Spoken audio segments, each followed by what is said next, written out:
Chapter 1. The Birth of Kojiki. What is the Kojiki? Japan's oldest historical book, a compilation of myths, and a wonderful work of literature that interweaves legend and truth. This video focuses on the birth of the Kojiki. In the early 8th century, Japan was a prosperous country and formed the center of culture and politics. In this context, Emperor Temmu felt strongly about the importance of recording the nation's history and mythology. Under Emperor Mochito, who succeeded to his will, the compilation work began, and the Kojiki was completed in 712. However, the Kojiki is more than just a history book. It contains the story of the Japanese gods, the formation of the Japanese archipelago, and the detailed history of the first emperor to Emperor Mochito. Why was the Kojiki compiled at this time? In the background was Japan's attempt to establish its own identity while being influenced by continental culture. The Kojiki was compiled in a different format from other documents, such as the Chronicles of Japan. It was a unique attempt to preserve oral traditions in a written form. The Kojiki plays an important role as a cornerstone of Japanese culture and identity. Chapter 2. The beginning of Japanese mythology and major deities. The beginning of mythology begins with the beginning of heaven and earth. In the beginning, there existed a world called Takamenpara, where the gods lived, and a chaotic world that had not yet been formed. Here, the first gods, or gods of the beginning, were born. This includes the story of Izanami and her husband, Izanagi, who closes the door of the heavenly Awaya. Izanami and Izanagi gave birth to the first island, as well as to many other gods. However, Izanami died when she gave birth to Kogotsuchi, the god of fire. Overcome with grief, Izanagi traveled to Hades to retrieve the dead Izanami. But what he sees is his wife, who has already begun to decompose. Startled and terrified, Izanagi fled from Hades, and in doing so, many gods were born. Of these, the most important are Amaterasu, the sun goddess, Susanoo, the wind goddess, and Tsukuyomi, the moon goddess. These three deities play a central role in Japanese mythology. Amaterasu, in particular, plays a major role in later stories and in the imperial lineage. Her story and the deities around her form the core of Japanese mythology. We hope that through the exploration in this chapter, you will gain some sense of the birth of the Japanese gods and the depth of the stories behind them. Moving on, in Chapter 3, we will take a closer look at how the stories of these deities evolved and how they were involved in the formation of the Japanese archipelago and the origins of the imperial family. Chapter 3. Influence of the gods, the formation of the Japanese islands and the origins of the imperial family. The story of the formation of the Japanese archipelago is deeply connected to the activities of the gods. In particular, the adventures of Susanoo, god of the winds, are passed down as the origin of many place names and landforms. He vanquished the eight-forked serpent, and the sword taken from its tail later became one of the emperor's three sacred weapons as the sword of Kusanagi. Her story, also known as Amaterasu or Amaterasu the sun goddess, is deeply connected to the origins of the imperial family. Her grandson, Emperor Ojin, is considered the founder of the imperial family. He descended from the high heavens to earth and began his reign as the first human emperor. The Kojiki tells how the stories of these gods and other legends are connected to actual geography and history. The myths and legends associated with place names and locations contain profound stories and lessons behind them.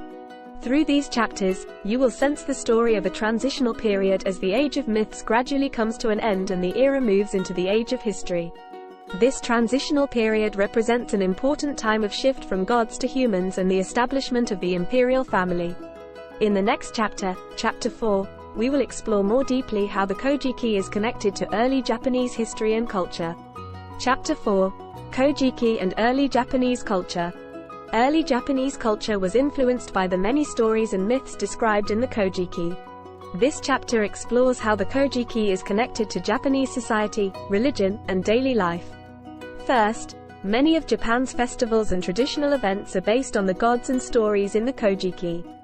For example, the story of Tanabata, Star Festival, is derived from the love story of Orahoshi and Hikoboshi, while a Bon, as an event to welcome the spirits of ancestors, is related to the story of Hades. The tales of Kojiki have also influenced Japanese art, music, and poetry. For example, no plays and kyogen plays take myths and legends as their subject matter and reproduce them on stage. Furthermore, the Kojiki have contributed to the formation of Japanese morals and values. The stories of the gods reflect values such as integrity, courage, love, respect, and harmony with nature. These stories have been passed down through generations and are deeply rooted in the hearts and minds of the Japanese people. But the Kojiki are not the only part of Japanese culture and history. Toward the end of this chapter, we will clarify the uniqueness of the Kojiki and its place in the history of Japan through comparisons with other historical sources and documents, such as the Chronicles of Japan. The next chapter, Chapter 5, will take a closer look at the background of the formation of the Kojiki, the people who wrote it, and its subsequent influence. Chapter 5, Background to the formation of the Kojiki and its influences. Before the Kojiki was written, Japan was a nation of diverse tribes and subnations. This chapter explores how the Kojiki was established against this background and how it influenced later Japanese history and culture. The Kojiki was established in early 8th century Japan. At that time, Japan was in the process of centralization, and many local stories and traditions were integrated into this document. This is thought to have been an attempt to increase the authority of the imperial family and strengthen the unity of the nation.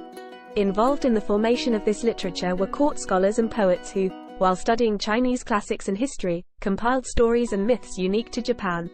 In the process, the traditions and stories of various regions were combined into one, giving birth to today's Kojiki. After the Kojiki was established, this literature had a profound influence on Japanese history, culture, and religion. In particular, its influence can be seen in Shinto festivals and rituals, shrine architecture, and even in later literature and performing arts. However, the Kojiki was not the only document that shaped the history and culture of Japan at that time. There are other documents such as the Nihon Shoki, Chronicles of Japan, and many other Fudoki, each of which has its own unique story and folklore. The relationship between these documents and the Kojiki is also an essential element in understanding Japanese history and culture. In Chapter 6, we will take a closer look at how the themes and stories of the Kojiki have been passed down to modern times and how they live on in Japanese culture today. Chapter 6, The Legacy of the Kojiki and its impact on contemporary Japanese culture. The stories and myths told by the Kojiki live on in Japanese culture and society today. In this chapter, we will examine how that legacy influences the modern world and what role it plays in shaping the identity of the Japanese people. First, we will see how the gods and stories of the Kojiki have taken root in modern shrines and festivals. For example, we can see the influence of Kojiki in many events and customs, such as shrine visits at New Year, family gatherings during Obon, and even seasonal Setsubun and Tanabata festivals. Second, stories and characters from the Kojiki have been incorporated into modern literature, movies, anime, and video games. Through these media, a new generation of Japanese has the opportunity to interact with the world of the Kojiki and learn its charms and lessons. The stories of Kojiki have also influenced the formation of Japanese moral education and values. The actions of the gods and the lessons in the stories have become part of the values and beliefs shared among the Japanese people, which serve as the foundation for their actions and thoughts. Finally, we consider how the Kojiki contributes to the formation of Japanese identity and national consciousness. The Kojiki is a foundation shared by many Japanese as a narrative of the origins and history of the Japanese archipelago and its inhabitants. Through the Kojiki we can gain a deeper understanding of Japanese culture, history, and national identity. And these knowledge and insights will be an important guide for the future of Japan.